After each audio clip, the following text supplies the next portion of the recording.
Hey everyone, this is Lomi, and while I've been working on finishing Vaughn's customization project, I've also been thinking about which doll I want to customize next. I knew I had part of an outfit started for one, but all my doll clothing is stored in these fabric bins, and it's kind of hard to find anything. When I only had a few pieces, it wasn't a big deal, but now everything is jumbled and wrinkled and sort of a mess. I refurbished a cabinet into a nice doll wardrobe the year before last, but never got around to putting my doll clothing in it. So it's time to put things away, but that also means sorting out everything I have and deciding what I want to keep and what doesn't fit the direction I want to go. Since sewing has been a major part of my channel for a long time, I have a lot of duplicate pieces and things I made for tutorials that don't really fit the aesthetic I want for my dolls. It's also a good time to go through and see what has become damaged over time because I've been in this hobby for more than 10 years. And also, it's a good chance to see how my tastes have changed.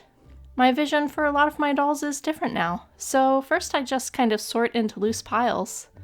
Stuff I know I want to keep, stuff I'm not sure about, stuff I know I don't want to keep, stuff that needs mending, and stuff that never belonged in the boxes in the first place but somehow ended up in there.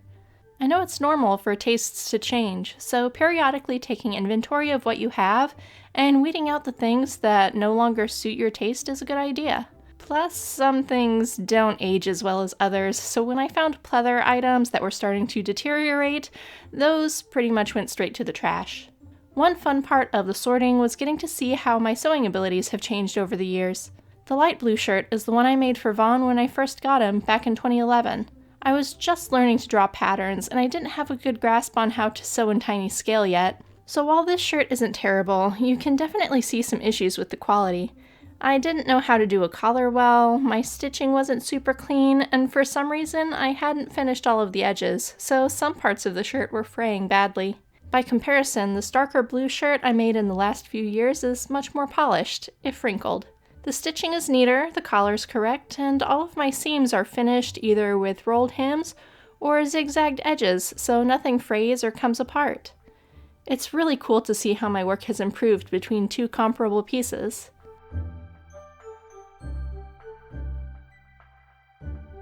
I also found this shirt, which was the very first doll shirt I ever made.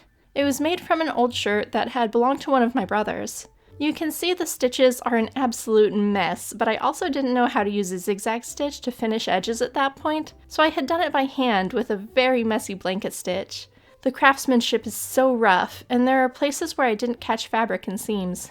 I also didn't know how to do things like plackets for buttons, so I'd used the one on the original shirt and it's way out of scale. But with the knowledge I have now, I can also look at this and see the potential I had for making things, and it's a good reassurance that even though I feel like my skills stagnate sometimes, I'm definitely much better at this than I used to be. After everything was sorted into piles, I had to take a hard look at the things in the mending pile and decide if I cared about them enough to fix them. And honestly, I was surprised by some of the things where the answer was no. I didn't see any reason to keep the first dress I made for all. It wasn't good, and it couldn't be fixed to suit my current standards. And every time I looked at something I didn't want to keep, I thought about whether or not I'd feel good about giving that item to a friend as a gift if I repaired it. If the answer was no, then it would be thrown away or broken down to recycle some materials. Some of the things I was sad to discard were the spats and gloves I made for Rune and shared on this channel a long time ago. I still love the design, but the vinyl was in bad shape, peeling in some places and sticky in others, and some of it had torn. It felt like a lot of wasted work to have poor lasting materials destroy pieces I'd loved. I saved all the buckles, so maybe someday I'll have a chance to remake these. The largest pile was stuff I decided to keep, and here's the stuff that stayed. An overcoat for the big boys, the Feeple 65 lace-up skirt, this silver dress for the Feeple 65 girls, a skirt made for Laylee, a silver shirt for Rune, a tattered cape, Rune's leather jacket, which I still love, a sheer underdress, Faral's Mageling robes from the book, a long vest from Vaughn's first outfit, a red dress shirt for SID, and a plaid one for Rune.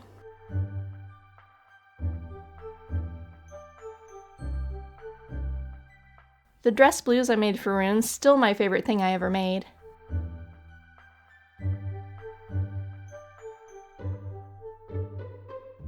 A plain white skirt that goes with that lace-up skirt.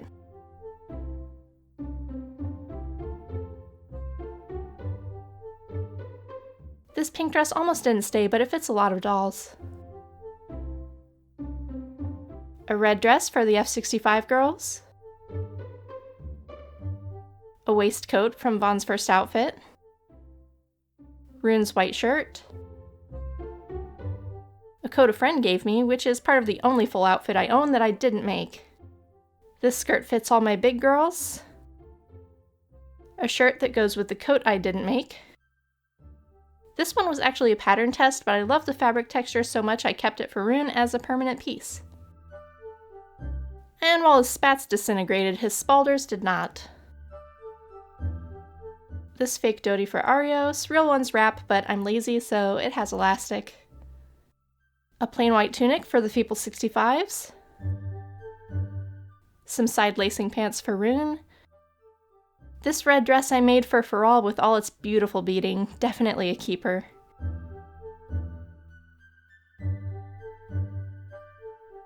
Jeans for Rune. Rune's masquerade coat from the book. Plain black leggings for the girls. Arios' kurta. Just a sash. Rika's mage robes from the book. This dress a friend gave me for my minifee, which I still need to try on. The dark blue satin shirt for Von. The gloves for Rune's dress blues, which are kind of ridiculous. I almost didn't keep this pink yukata, but I think it's versatile. Jeggings for the big girls. This belonged to my only porcelain doll I had as a kid. This blue dress for minifee. A waistcoat for the SID boys, I love this one. The hat to go with that dress. And the cover for Rune's blues. The Walolita outfit. This necktie was the first tutorial I ever shared. All the doll scarves anyone has ever crocheted for me, there are more. This silver waistcoat for SID needs ironed badly. The reversible cloak. An EID t-shirt.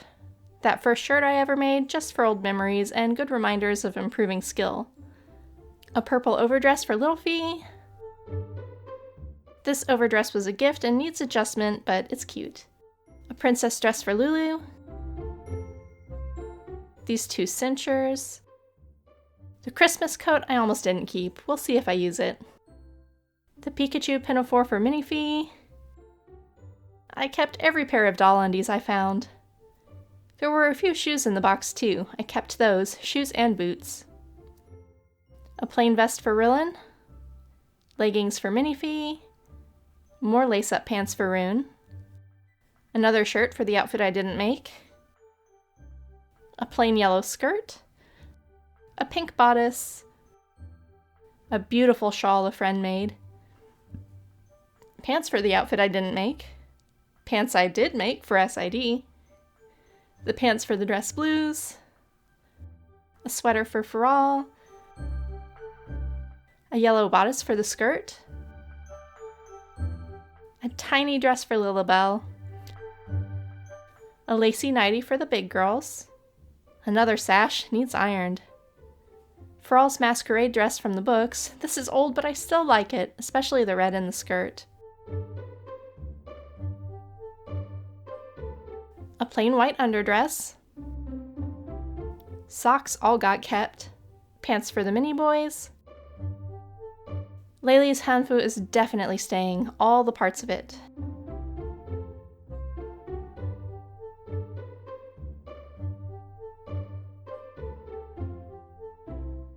Some leggings for Little Fee.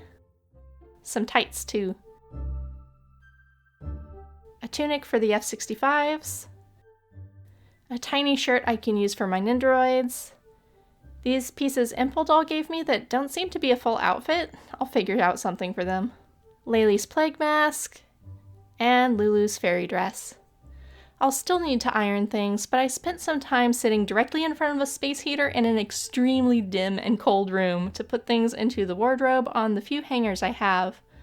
I'll need a whole lot more hangers to put everything up, and I want to get little boxes for socks and things to go in the bottom, but it should all fit.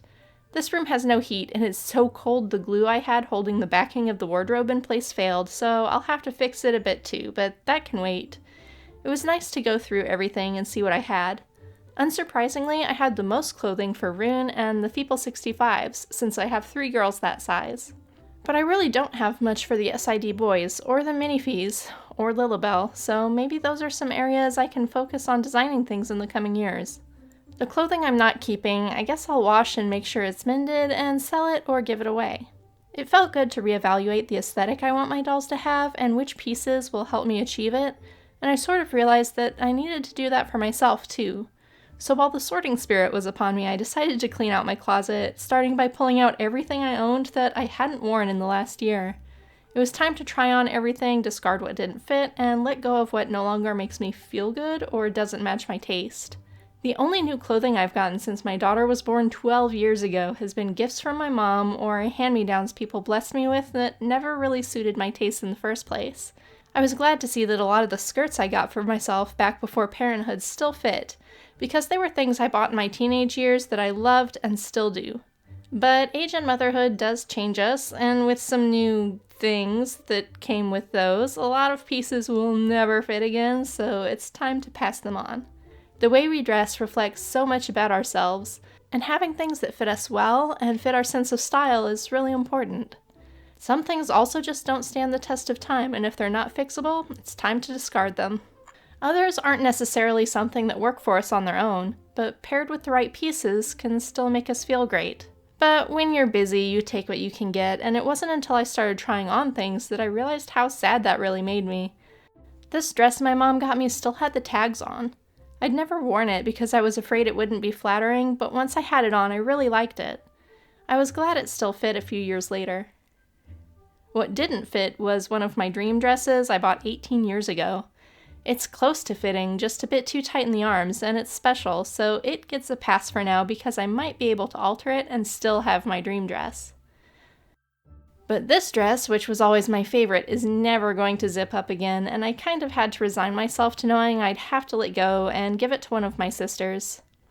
Some of the pieces I have feel like they might be a little young for me, but they fit nicely and I like them, so I decided I don't really care if they're meant for a younger person. Then there are some hand-me-downs that might fit, or would if I could reach to zip them, but they're not something I'd ever pick for myself.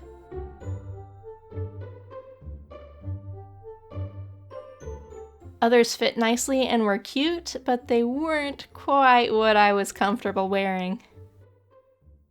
And still more were things I liked, but they didn't fit quite right, and it's not something that can change. My arms are never going to get shorter. You can always tell when something makes you feel good to wear it. Or when it looked good on everyone else who was wearing the matching dress, but it looked awful on you.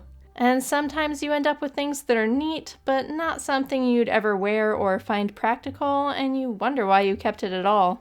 In the end, I only kept one handful of things, and all of it fit except that dream dress. Hopefully I'll be able to rework that one. But on the whole, it was a good exercise for how I want to portray my doll collection and myself. And it's always nice to clean house. Now to make a lot more hangers. That's all for today though. Thanks for watching. Bye.